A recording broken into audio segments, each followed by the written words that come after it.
Мен ушундай нерсени окуп калдым. Мусулмандарга жылаңач уктаганга болбойт деп. Ушул чынбы? Негизи эгерде кишилер көп болсо, айталы бул жагында атасы жатат, бул жагында бир агасы жатат, бул жагында карындаштар укташы мүмкүн, жашы баргандай да. Этаж үйдөн балким эки эле бөлмөлүү үй болушу мүмкүн. Ар ким ар кандай уктайт.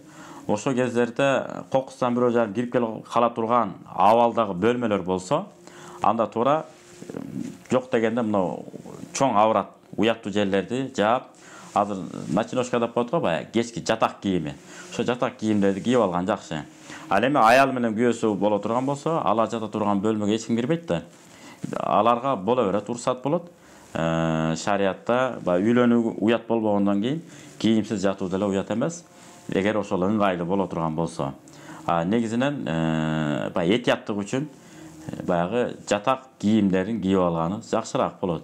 Болбосо негизи шариат уруксат берет. Айша энебиздин хадистер бар го. Керек болсо пайгамбарыбыз экөөбүз бир кийим идиште жуунат элек, сууну талашып калат элек. Мага да суу калтырып кой деп айтаар элем дейт. Ошол сыяктуу демек үйлөнүү уят болбогондон кийин кийимсиз жатуу да уят эмес. Болгону сырттагы келген адамдардан бир ыңгайсыз абал көрүнүп калбаш үчүн баягы жатак кийимдерди кийип алган жакшыраак болот уктаганда. Себеби түндө тебиниши мүмкүн, башка болушу мүмкүн.